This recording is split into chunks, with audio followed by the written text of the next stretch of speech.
Hello, I'm Matt Galloway, and this is The Current Podcast. Walking through grocery store aisles nowadays can be a tough experience for many Canadians. According to the Bank of Canada, food prices have shot up by 22% in just over 3 years.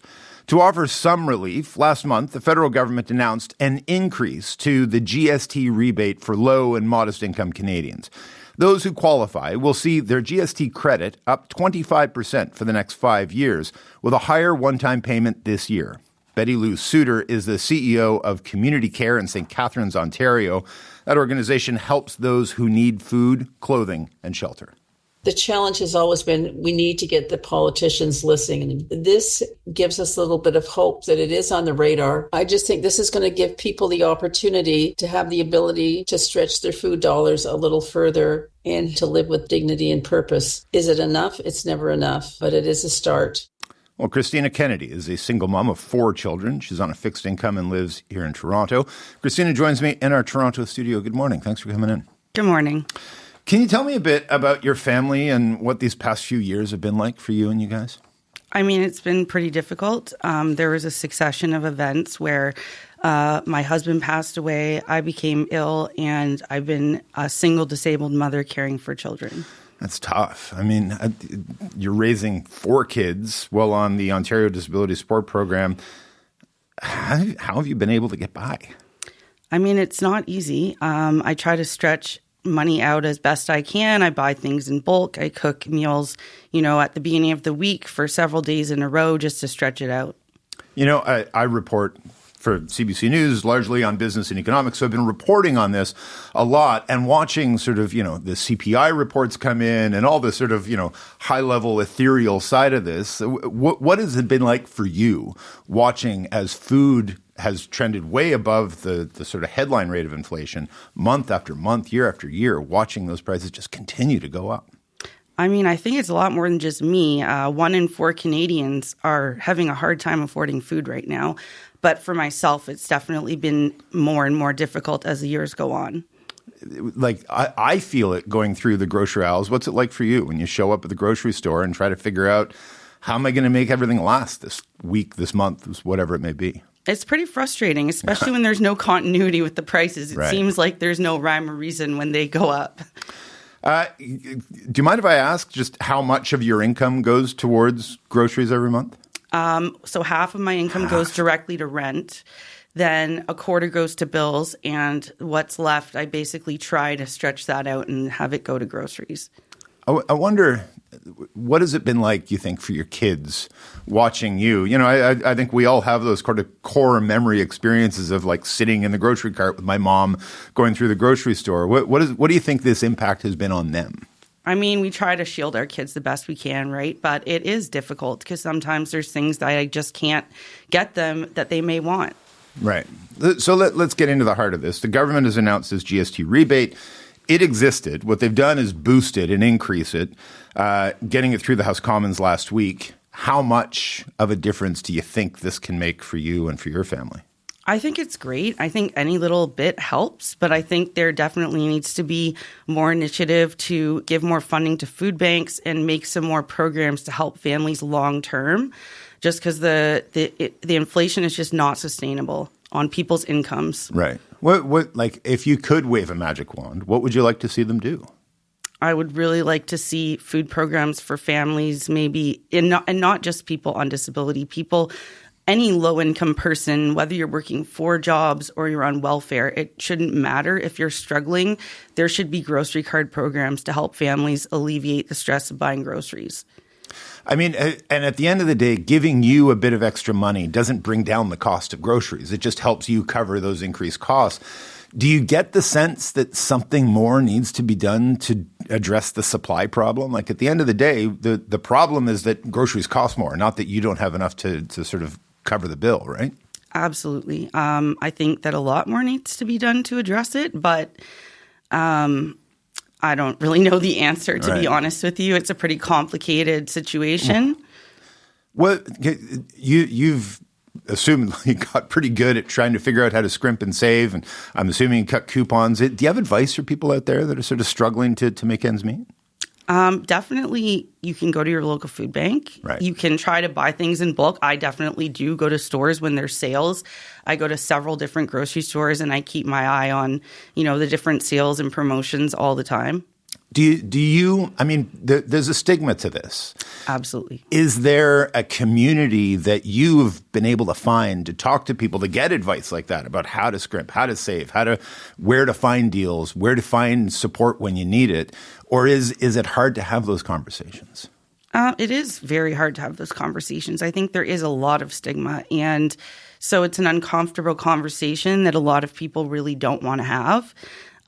There's a lot of judgment from, even family members at times, and it can be very difficult to kind of broach that conversation with people.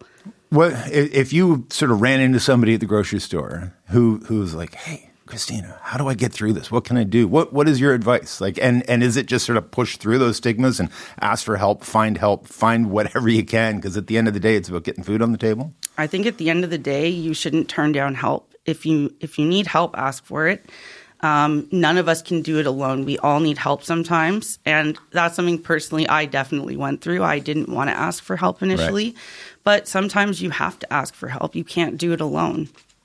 One of the things that's been raised, to me at least, about this program is that it's a 5-year program that, nobody really seems to know what's going to happen at the end of it. What worries you most about sort of where we're headed and what it's going to mean for low and moderate income Canadians? I definitely think that that's an issue, because I don't really think the issue of inflation will be solved in 5 years. So I think there has to be way bigger plans put in place for both groceries and rent as well, because those are two things that coincide and a lot of people are struggling with right now. Just to wrap this up, what do you think it is that politicians fundamentally don't understand about this issue? The human aspect to it. It's not just numbers. I think that it would be very helpful if they sat down with people struggling with these situations and got firsthand knowledge rather than just looking at data. There's a lot of things that are lost in data, and especially efficiencies in the system that would really help move things along more effectively that you won't get otherwise. Well, listen, I really appreciate you having this conversation with us and helping us break through that stigma a little bit too. So thanks for this. Thank you. Christina Kennedy is a single mom of 4 children. She lives in Toronto. To help us better understand why food inflation is so high in Canada and if the government's new GST rebate can make a difference for families like Christina Kennedy's, I'm joined now by Michael von Massow. He's a food economics professor at the University of Guelph. Mike, good morning. Nice to hear from you again. Good morning, Peter.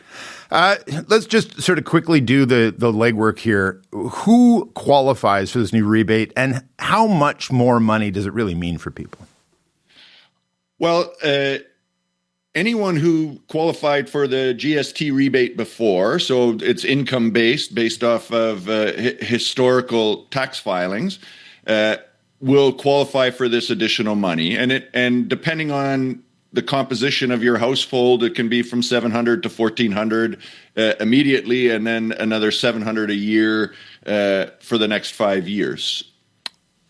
So we had this report from the Bank of Canada last week that really dug deep onto where we've seen food inflation, what it's sort of meant for the economy and for households. 22% over 3 years. How does these numbers that we're talking about through the GST rebate, how do those match up with how much we've seen groceries actually increase over these last 3 years? Well, the designers of the program say they have decided the amount based on how much prices have gone up in the last 5 years. So in theory, this should retain the grocery purchasing power of the people who are eligible. Now, as your previous guest said, rent has gone up, transportation has gone up. So this will not completely offset all of the inflation that they faced, but this will offset the increase in grocery prices that they've seen over the last several years. We spoke with Alexi White, who's the director of the systems change at Maytree, a poverty reduction organization that focuses on, income security and affordability. And he says the program's a good first step, but it doesn't go far enough. Let's take a listen to his concerns here. the amount decreases after the first year. Our calculation is that single people who make up over 80% of those who receive the GST benefit will only receive about $12 per month in additional support after that first year. And that is, I think most people would agree, just not enough money to make a significant dent in food insecurity, in poverty, and all of the other challenges that people are experiencing as a result of affordability in Canada. So, Mike, what do you make of what Alexi White has to say? Should the government have gone further here? Well, I mean, I'm never going to look a gift horse in the mouth. So will this help? Undoubtedly. We heard your previous guest say yes. Right. Could there have been more? Undoubtedly as well, right? Governments deal with how much money they have, how they have to prioritize. We know we're cutting in other places. So could we have raised the eligibility? There's always someone at the margin who could have used more. Could we have done it more? Could we have put more into the program? Yes, again, but we've done this, and I think this is an important first step. I often lean on you in my reporting on business and economics to help Canadians understand what on earth is going on with food inflation. Can you just walk us through why we're seeing this continued increase in food prices right now? So I think what's important to remember is that the high line number, the top line number that we get, 5% in the last month, it relates to an average of all of the prices in a basket of things that Canadians demand. And if we talk about it just as a single price increase, we seem to be saying that everything is going up that much, and it's not true. So we have a few things that are driving the current increase in food prices, and the big one is beef. Beef is up because supply is down. We are at the lowest beef herd in Canada for almost 40 years in an environment where the population has grown, and so beef cows are the factory of the beef business. And we're just not producing enough beef. That's going to start coming back, but that's driving those prices. We know that coffee is another one, and coffee and cocoa from chocolate are kind of the canaries in the coal mine of climate change, and are very, very susceptible to small changes in temperature. So they're getting some heat stress where they are. Yield is going down, quality is going down. And so we've seen coffee prices, again, economics 101, supply goes down, prices go up.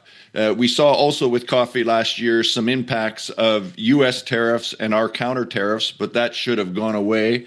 And so we can go down the list of individual things and say this is why prices have gone up. We have some short, coffee and beef are longer term. Last November, we saw a short term, really big price hike in lettuce. In November, 90% of our lettuce comes from Southern California. In fact, 90% of the lettuce from across North America comes from Southern California.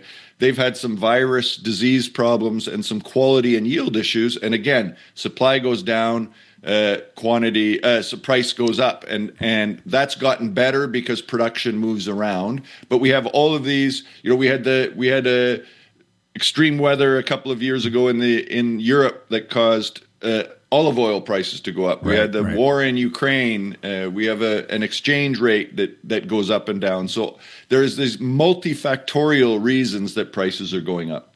I think people get frustrated, though, because they hear, yahoos like me go on the radio and say, oh, well, CPI, inflation has come down to 2.4%. And they say, not for me. You talk to Christina, who's spending half her money on rent and trying to scrimp and save to cover her grocery bills. It is true, though, that overall, the headline rate of inflation fell to 2.4%. But the opposite has been happening with food. It's been accelerating through that time. And we have, on the one hand, conservatives saying, this is all about the industrial carbon tax. You have the NDP pointing at, the concentration in the grocers that own all the grocery stores. Do you have a sense of what's truly happening here? Well, I think what's truly happening is what I was just saying. I think there's no evidence that grocers are significantly contributing to food price inflation, notwithstanding what people are saying. There's no evidence that the industrial carbon tax, we used to be hearing about the consumer carbon tax. It's gone. We didn't see an impact on prices. Now it's the industrial carbon tax. The truth is, it's all of these factors, and we're trying to find a way to make it easy.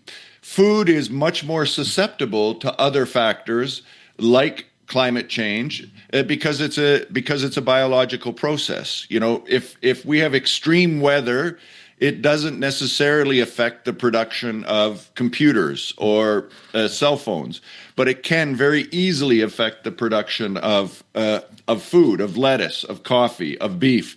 And so we've got this complex situation with multi-factors happening, and I think that, frankly, politicians and pundits are doing us a disservice if they're pointing at one thing, because unfortunately it isn't easy and it isn't just one thing. I was talking to Christina there about the GST rebate doesn't help with the cost of groceries. It just helps her cover that extra bill. Is there something more long-term that needs to get done here? Well, I think if you look at where this is targeted and what the root causes of food insecurity are in this country, food insecurity isn't about food availability. Is that there are sort of pockets where there aren't as many grocery stores or not as much options, but generally this is about income. And there are two ways that you can deal with affordability. One is on the price side, which is much more difficult to control, and the other is on the income side. So this is a temporary program, but you know, the people who are struggling the most are the people at the bottom end of the income scale. We haven't seen support payments for people on disability go up. We have not seen minimum wages go up. So while others, particularly in the public sector, have seen that gap closed a little bit by income policy, right, the people at the bottom have not. All right, we're going to have to leave it there, Mike, but thanks for this. Appreciate your insight. Thanks for having me. Have a great day. Michael von Massow is a food economics professor at the University of Guelph. You've been listening to The Current Podcast. My name is Matt Galloway. Thanks for listening. I'll talk to you soon.